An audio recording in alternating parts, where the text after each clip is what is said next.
मागील 4 दिवसात झालेल्या अतिवृष्टीने व इसापूर धरणाचे पाणी नदीपात्रात सोडल्याने माहूर व किनवट तालुक्यातील शेतकऱ्यांच्या पिकांचे आणि शेत जमिनीचे अतोनात नुकसान झाले आहे। नुकसानग्रस्त शेतकऱ्यांची वेदना जाणून त्यांना सरसकट मदत द्या अशी मागणी आमदार भीमराव केराम यांनी 18 ऑगस्ट रोजी मुख्यमंत्री देवेंद्र फडणवीस यांना पाठविलेल्या निवेदनातून केली आहे। आमदार केराम यांनी मुख्यमंत्री फडणवीस यांना पाठविलेल्या निवेदनात 15 व 16 ऑगस्ट रोजी किनवट तालुक्यातील 6 महसूल मंडळात तर माहूर तालुक्यातील एका महसूल मंडळात प्रचंड अतिवृष्टी झाल्याचे वास्तव मांडले आहे। तसेच इसापूर धरणातील पाण्याचा विसर्ग करण्यात आल्यामुळे भयंकर अशी पूर परिस्थिती निर्माण होऊन नदी व नाल्यालगतच्या शेत जमिनी पूर्णतः खरडून गेल्याने शेतातील पिकांचे 100% नुकसान झाल्याचेही त्यांच्या निवेदनात नमूद आहे। त्यासोबतच नागरी वस्तीमध्ये पुराचे पाणी शिरल्याने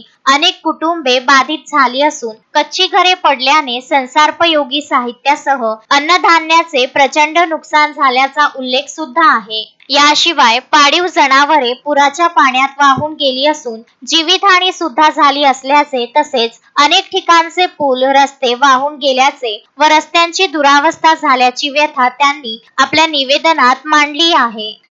मी निलेश बापूराव जाधव, राहणार हडसणी, तालुका माहूर, जिल्हा नांदेड।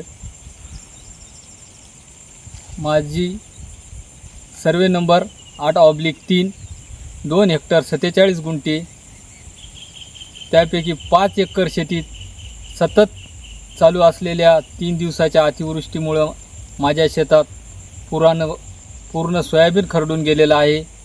आणि तसेच आज 2-3 दिवस झाले कुठलाही शासकीय कर्मचारी आमच्या बांधावर येऊन आमचा सर्वे केलेला नाही।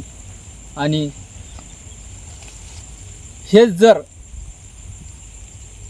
माझ्या शेतात जर एक जरी गांजाचं झाड असतं तर आज जे नाही तेवढे जण इथं सर्वे पंचनामा केला असता।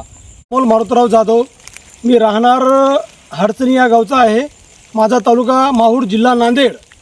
जवळपास 3 दिवसापासून आमच्या शेतामध्ये पूर येऊन गेला। अद्यापही कुठलाही कर्मचारी आमच्या शेताच्या बांधावर आलेला नाही। मग तलाठी मॅडम असेल, ग्रामसेवक असेल किंवा कोणताही कर्मचारी, हे जर आम्ही आमच्या शेतामध्ये जर गांजा लावला असता तर अख्खी पूर्ण यंत्रणा शेतामध्ये आली असती। पण आजपर्यंत कुठल्याही